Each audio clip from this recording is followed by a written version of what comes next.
이재명 전 대표의 뭐 대표 의원님은 뭐 늘 기정사실화됐었는데 다만 퍼센트가 몇 퍼센트일 거냐. 근데 결국 85.4% 여전히 이게 자신이 세웠던 기록을 77.77%라는 지난 득표를 자신이 깨고 민주당 계열 정당 대표의 최고 득표를 깼어요.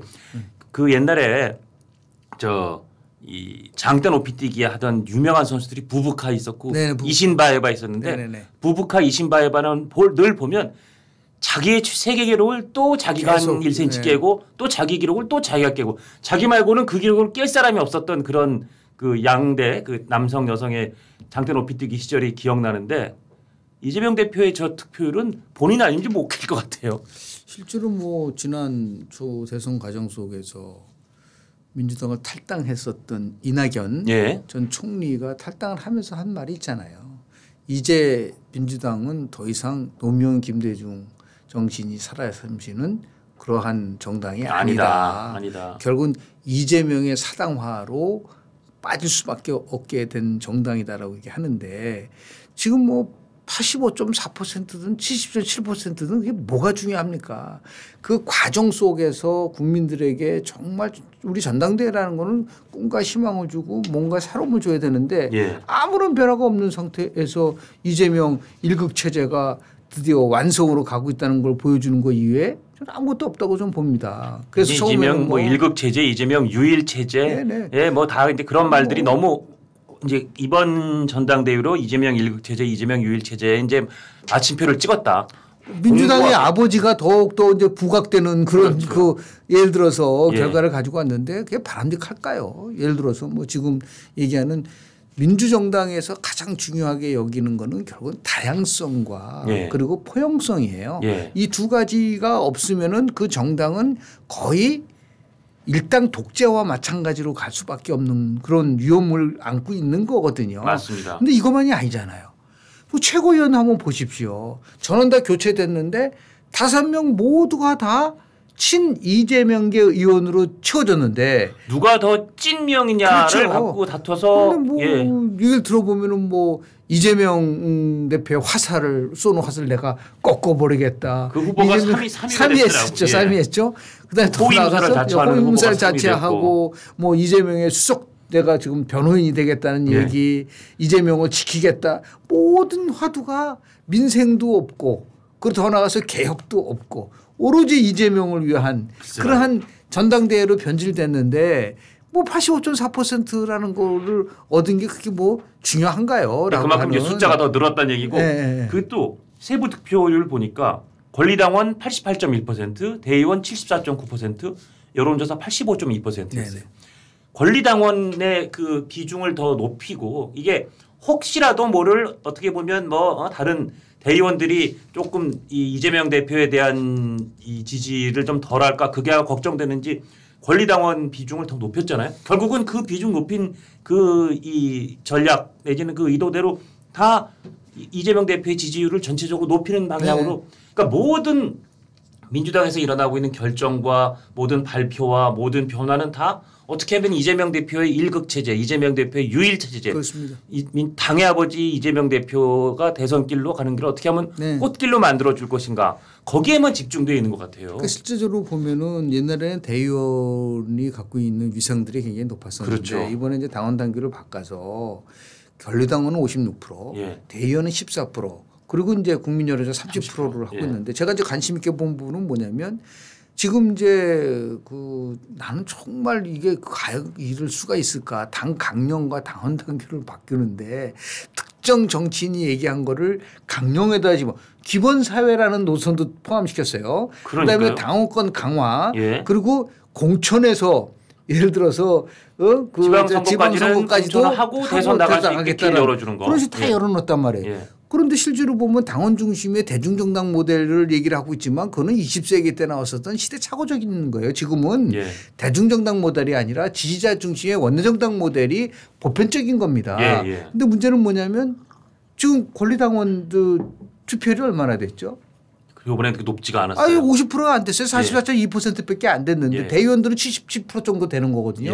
그러니까 당의 중심이 권리당원 중심으로 간다고 했지만 실제로 권리당원들은 투표별로 참여하지도 않고 그리고 더 나가서 이 호남의 기반을 갖고 있는 민주당에서의 권리당원 투표는 20%대밖에 안 됐단 말이에요. 그러니까 그게 무슨 말이냐면 지금 이렇게 겉으로는 85.4%라는 높은 지지율을 받고 있지만 세부적으로 들어가면은 지금 이재명 1급 체제에 대해서 갖고 있는 나름대로 회의감들이 존재한다는 걸 보여주고 있는 거거든요. 그러니까 이게 과연 이런 조치들이 아까 제가 말씀드린 것처럼 이재명 대표의 대선 가도에 꽃길을 깔아주려는 건데 이게 진짜 꽃길이 될까? 아니면 오히려 이게 더 가시밭길로 정말 역설적인 가시밭길 내지는 이재명 대표의 앞길에 어떻게 보면 안개를 뿌리는 그런 효과를 낼 수도 있다. 뭐 전 그렇게 보는데요. 지표적 비율이라는 게 조금 뭐 좀 안 맞을 수 있지만 정당사를 조금 복기를 해보면 97년도 대통령 선거에서 당시에 집권당이었었던 그 한나라당의 이회창 후보가 1.6% 포인트 차이로 김대중 후보에게 졌어요. 그렇죠. 그리고 나서 2098년도 바로 그냥 당 총재로 복귀를 했습니다. 지금 거의 비슷해요. 이해창 총재 복귀나 아니면 이재명 그 대표가 대선 끝나고 나서 바로 재보궐선거를 통해서 들어온 거나 그리고 나서 2000년도 총선에서 공천 혁신이라고 얘기하고 어떤 때는 공천 학살이라고 얘기를 하고 있지만 당시에 이해창 총재가 김윤환, 이기택, 신상훈에서 거의 다 그 공천에서 배제를 시켰는데 그래서 민국당이 만들어졌어요. 당시에. 근데 실제로 보면 영남 65석 중에서 64석을 차지하면서 전체적으로 133석을 가져갔습니다. 당시에 한나라당이. 그런데 새천년 민주당이라고 새정치국민회를 새천년 민주당으로 바꿔서 김대중 대통령이 그때 다 민주당 계열이죠. 했는데 115석밖에 안 됐어요. 그리고 더 나가서 자민련이 축소되면서 두 정당 합친 것보다도 이 한나라당의 지지가 더 높았었습니다. 그러고 나서 선거가 있을 때마다 계속해서 이기고 2002년도 88 재보궐선거라든지 아니면 더 나가서 2002년도 지방선거 때 그야말로 압승을 했거든요. 그런데 어떻게 됐죠? 대선은 또 졌죠. 대선 졌잖아요. 그러니까 그게 무슨 말이냐면 그때 2002년도 제 기억으로는 1월 달에 당시에 차기 대선 후보 득표를 보면은 압도적 1위가 이해창. 당시에 사실 저도 그때 돌이켜보면 한 2000년, 2001년부터 차기 대통령이나 이회창이라고들 다들 생각하던 그런 그렇습니다. 시절이 있었어요. 그러니까 뭐 그때는 뭐 여의도 대통령도 아니야. 그냥 차기 대통령은 그냥 뭐 이회창. 그래서 뭐 이회창 대통령의 임기는 5년이 아니라 사실상 뭐 6년, 7년이다. 그랬었어요. 미리 집권했다. 뭐 그런 말까지 있었죠. 그때 두 가지 패착을 한 거죠. 첫 번째는 뭐냐면 야당임에도 불구하고 개혁을 멀리했다. 그러니까 97년도에 이해창 총재가 대선에 나왔을 때 캐치플레이즈를 기억하는 사람들은 별로 없어요. 제가 직접 이해창 총재한테 얘기한 겁니다. 2000년도 지나서 당신이 97년도 캐치플레이즈가 뭔지 아니 몰라요. 변화와 개혁이었습니다. 그리고 준비된 대통령 이해창이었었어요. 그런데 어떻게 2002년도에 변화와 개혁은 노무현 후보가 선점을 하고 본인은 완전히 주변을 말이죠. 그냥 뭐 쉽게 가는 강성 보수 지지층으로 다 꾸려갔어요. 그러다 보니까 국민들로 봐서는 뭔가 새로움을 추구하고 싶은데 그 새로움에 딱 누가 나타났냐면 노무현 후보가 나타난 거예요. 그러니까 제가 말씀드리는 건 뭐냐면 지금 이재명 후보가 85.4%로 연임이 되면서 지금 국회에서 175석의 거의 이 아주 압도적인 의석을 갖고 있지만 결국은 마지막에 국민들은 누가 옳은 방향으로 정치를 끌고 가느냐 가지고 판단을 하기 때문에 지금 뭐 대통령 선거 3년 남은 이 상황 속에서 뭐 이재명 지금 대표가 뭐 막강한 힘을 갖고 있는 거는 사실이지만 현재에 있어서의 방향 전환을 하지 않으면 위기가 올 수 있다는 거가 지난 여러 그 대선에서도 보여주는 하나의 객관적 근거라고 저는 봅니다. 그런 사람 그렇게 분석하는 사람도 있더라고요. 지금 170석 넘게 그리고 사실상 이제 이 야권이라고 할 수 있는 뭐 조국 혁신당까지 하면 190석 넘게 야당이 의석을 그야말로 압도적인 의석을 갖고 있는 게 이재명 대표가 3업 리스크를 어떻게 잘 피해서 대선까지 한다면 그런다 하더라도 너무 많은 의석을 갖고 있는 이재명 대표에게 그리고 너무너무 강성 지지층과 똘똘 뭉친 이재명 대표에게 대통령이라는 자리까지 주면 이 나라 어떻게 잘못하면 큰일 나겠는데 오히려 그게 역설적으로 족쇄가 될 수도 있다. 너무 많은 의석이라는 게 그렇기 때문에 이재명 대표가 좀 더 국민들한테 그런 면에 있어서의 안도감을 줘야 되는데 사실 지금 이번 경선이나 이번 전당대회나 이재명 대표 평소에 뭐 언사나 이런 것들이 그런 안도감을 주기보다는 정말 소위 개딸이라고 하는 강성 지지층의 호랑이 등에 타고 계속 내달리기만 하는 그런 모습이라서 저는 그래서 이게 그 똑똑한 이재명 대표 머리는 분명히 좋은 사람이니까요. 본인도 혼자 생각할 때 내가 지금 이렇게 가는 게 내 대통령 되는데 잘 된 걸까? 좋은 걸까? 호랑이등이라서 내가 내릴 수도 없고 좀 당황스럽네. 전 그런 생각을 혼자 하고 있지 않아요. 이건 저의 뭐 뇌피셜입니다만. 저는 전혀 그렇게 생각하지 않을 거라고 보는 이유가 그렇습니까? 우리 정치 지도자들에 대한 이제 그 분석이나 평가를 할 때 미국을 포함해서 가장 중요하게 여기는 게 뭐냐면 그 지도자의 사고 체제입니다. 사고 체계. 그걸 우리가 더 이제 전문적 용어로 얘기하면 인식 구조, 카그니티브 스트럭처가 굉장히 중요하다. 이 사람이 어떠한 의식을 갖고 있고 어떤 인식을 갖고 있냐에 따라서 그 사람의 스타일이 결정되는데 이 스타일은 오랜 기간 동안에 자기가 성장 과정 속에서 체화한 거예요. 그러니까 바뀌기 힘든 거죠.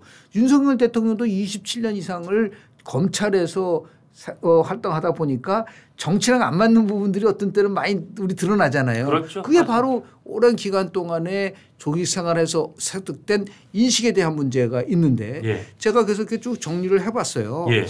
이재명 대표의 인식 체계를 관통하는 게 크게 네 가지가 있는 것 같아요. 네 가지요. 네 가지. 첫 번째로 뭐냐면 대장동, 백현동, 쌍방울. 지금 이재명 대표는 11개의 혐의로 4개 재판에 지금 그 받고 있지 않습니까? 소위 사법 리스크가 점점 현실화되고 있죠. 이걸 다 정치 보복이라고 보는 거예요. 나를 결국은 0.73% 차이로 패배한 야당 후보에 대한 일종의 정치 음해고 정치 보복이다라는 거를 아주 나름대로 그런 인식을 이제 갖고 있는 거고요. 두 번째는 뭐냐면 이분은 거짓은 반복하면 진실이 된다는 생각을 갖고 있는 것 같아요. 그러니까 끊임없는 예를 들어서 저거 사실이 아닌 것 같은데라고 얘기를 하는데도 계속 얘기를 하는 거예요. 저는 김문기 모릅니다. 저는 예를 들어서 백현동 할 때 개입하지도 않았었고 국토부가 결국은 협박을 해가지고 했습니다. 뭐 그런 얘기들 포함해서 계속해서 사실과 다른 얘기를 반복적으로 하면서 개딸들은 이제 믿게 되고 그 지지층들은 더 거기에 대해서 방어를 하게 되고 이게 결국은 진실이 된다고 있는 그런 부분들이 있고 더 나가서 압도적 지지를 받는 것이 뭐가 나쁜 거냐. 그러니까요. 그 얘기도 하더라고요. 그 얘기를 압도적 지지를 받는 거지. 그러니까 결국은 민주주의의 기본성인 예를 들어서 아까 말씀드린 다양성이라든지 포용성의 문제보다도 개딸을 통해서 자기가 지지를 확보하는 거는 결코 문제가 되는 게 없다라고 하는 이런 것들이 딱 박혀 있는 거예요. 그리고 이런 분위기를 또 옆에서 열심히 변론해 주는 사람들은 이게 당의 집단 지성이 이렇게 작용한 결과다. 이재명 대표에게 압도적인 지지를 몰아서 잘못된 뭐 정권을 뚫고 나가는 집단 지성의 조화로운 집단 지성이 작용한 결과다. 이렇게 또 잘 포장도 해주더라고요. 2008년도 4월 총선 때에 당시 공천파동이 집권당에서 있었었어요. 그러니까 한나라당에. 그래서 박근혜 당시에 전 대표가 국민들 속았고 나도 속았다라는 그 유명한 말을 해서 친박연대가 만들어졌었잖아요. 또 그 당시에 그 시점에 공천파동이 시점에 제가 상도동에 가서 김영삼 전 대통령을 3번 만났어요. 만나서 그러니까 도저히 이 정치 과정에 대한 것들을 이제 얘기도 듣고 재임 기간 동안에 썼던 거를 우리 이제 명지대학교의 기록연구소에서 기록을 해야 된다 해가지고 이제 간 적이 있었습니다. 갔는데 그 얘기를 딱 하시더라고요. 1985년 22 총선, 대단했잖아요. 근데 신한민주당을 우리 이제 김영삼 대통령이 만들었는데 그 얘기를 하시더라고요. 어느 내가 만든 정당에도 나는 40%를 비주류한테 줬다 이거예요. 그게 정치가 하고 그게 정상. 그때 뭐 이철승 포함해가지고 다 비주류한테 줬지 않습니까? 그래서 그러면 나중에 위험할 수 있지 않나 그랬더니 위험하다고 생각하는 사람이 나약한 사람이다. 자기가 이렇게 자신 있는데 다 다 줘도 다 나중에 자기 품으로 오는 것이지 그걸 그냥 꽉 쥐고 내가 다 비명 행사 같은 거는 아마 우리 김영삼 대통령이 봤을 때는 보면 그게 강한 게 아니다. 오히려 저거는 오히려 자기의 독이 될 수 있는 거고. 그러니까 저렇게 독이 될 때는 그 말씀을 드리는 거죠. 거예요. 예. 그렇게 얘기를 하시더라고요. 그런데 결국은 어떻게 되느냐.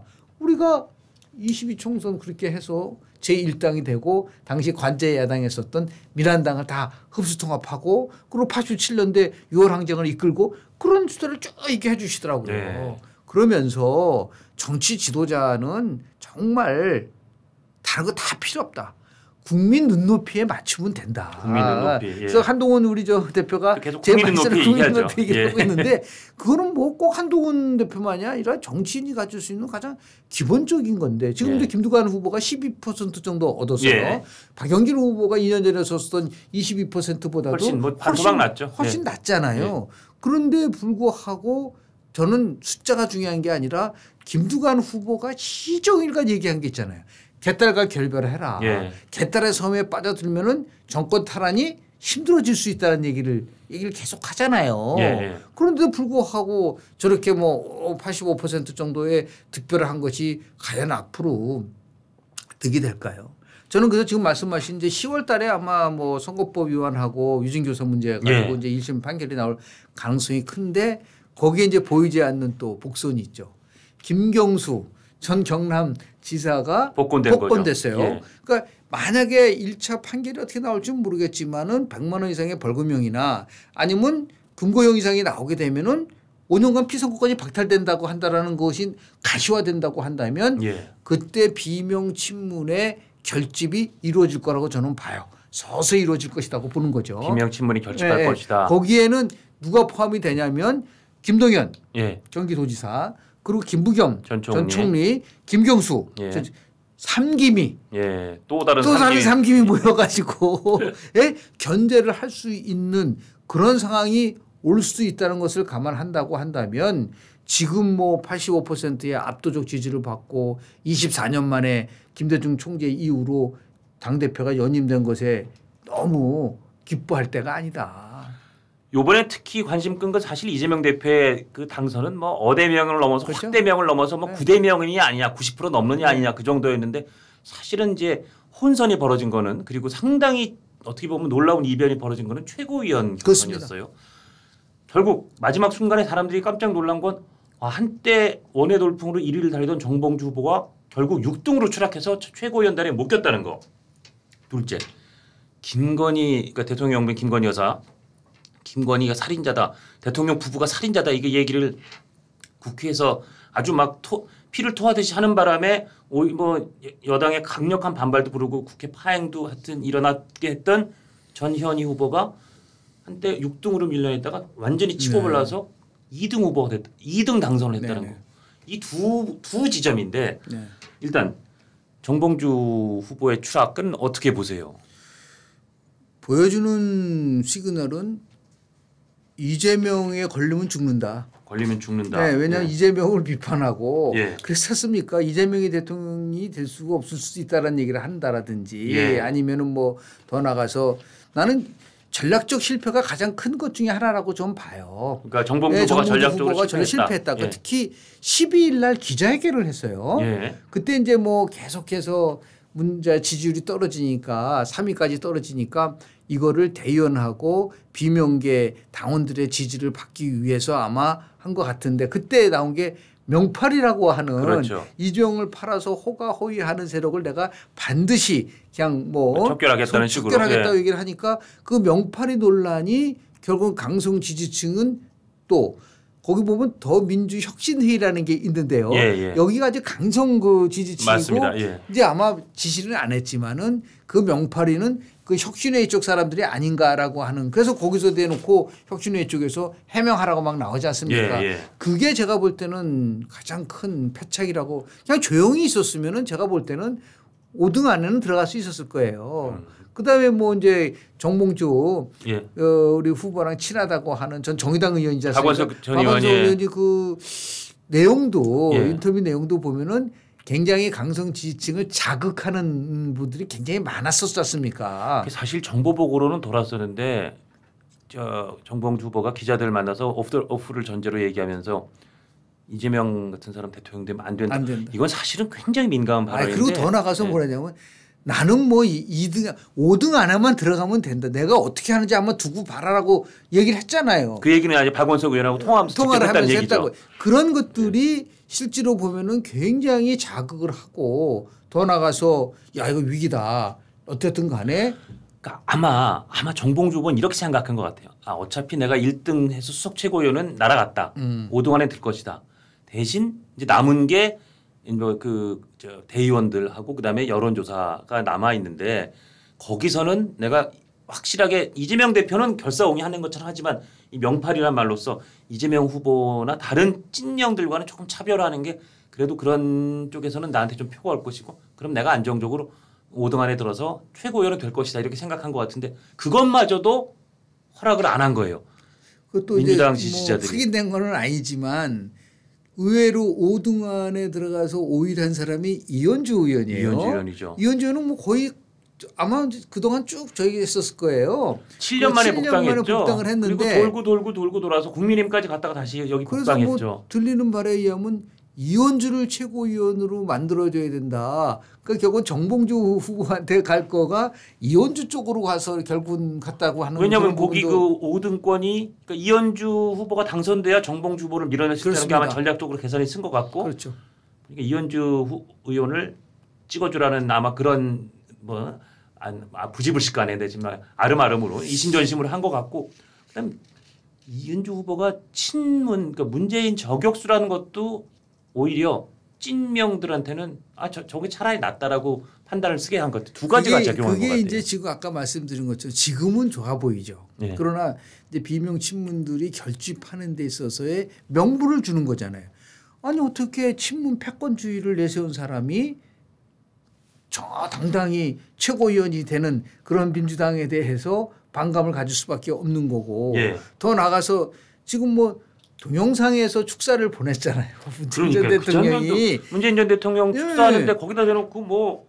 아니 확장을 막는 배타적 행태를 배격하라고 그러니까 거기에 대놓고 뭐 집어쳐. 그러니까요. 빨리 뭐 이렇게 나왔잖아요. 그러니까요. 이런 것들이 이제 그 친문 세력에 대한 일종의 그 이재명 세력들이 갖고 있는 콤플렉스도 볼 수 있는 거예요. 그렇죠. 이런 것들이 이재명은 주변화 시켰으니까 이거를 딱 극복하려고 하는 부분인데 이거를 얘기하는 것보다 더 중요한 거는 지금 민주당에 어떻게 보면 일그러진 자화상이 나왔는데요. 예. 아니 어떻게 대통령과 대통령 부인 김건희 여사를 향해서 전혀 근거가 확실하지 않은 거를 가지고 그것도 전 권익위원회 위원장이라는 의원이 김건희 여사 살인마라고 살인자라고 부르짖으니까 벼랑간 지지율이 수직 상승하는 정당.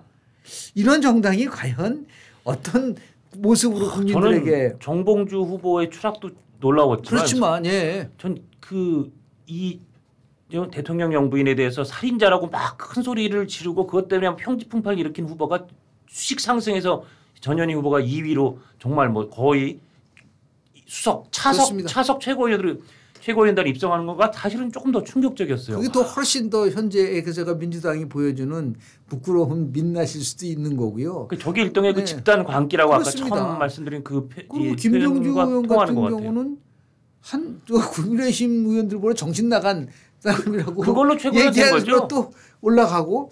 근데 이게 가장 걱정스러운 거는 뭐냐면요. 이게 학습 효과를 가져오는 거예요. 그렇죠. 나쁜 학습 효과. 맞아. 이렇게 저런 식으로 이렇게 선동하고 막말하고 세게 말하면 내가 강성 지지도 받고 후원금도 많이 들어오고 내 목소리 높아지고 이게 차기 총선에서 유리하다라고 하는 잘못된 학습 프로그램을 만들어가고 있는 거거든요. 그러니까요. 이러면 이제 더 강하고 더 선동적이고 이런 것이 나올 수밖에 없는 구조로 만들어버렸단 말이에요. 그러니까 이번 전당대회가 그런 제가 볼 때는 참 나쁜 교훈을 준 것 같아서. 그래서 제가 볼 때는 뭐 지금 이제 압도적 지지를 받은 거 이면에 과정에 대한 거 항상 우리가 결과를 가지고 얘기하는 것보다는 정치는 과정이다. 예. 민주주의는 과정이다. 그러니까 그 과정 속에서 보여준 몇 가지 사례를 보고 나서 이번 민주당 전당대회는 국민에게 던져줄 수 있는 정말 그 비전이나 아니면 더 나가서 국민의 희망이나 뭐 이런 게 있나요? 그런 면에서 보면 제가 볼 때는 상당히 그 기대했던 것보다 훨씬 못한 그러한 전당대회라고 하는 것이 좀 아까 말씀하신 걸 한번 짚어보면 문재인 전 대통령이 영상을 보내서 축사로 네. 확장을 가로막는 편협하고 배타적인 행태를 단호히 배격하자. 네네.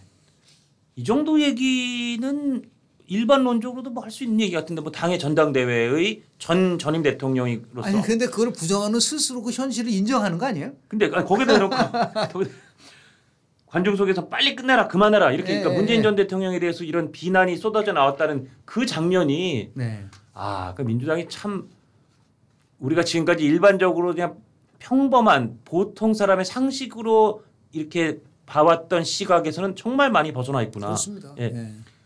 이 지금 저 미국 대선에서 그 누구죠?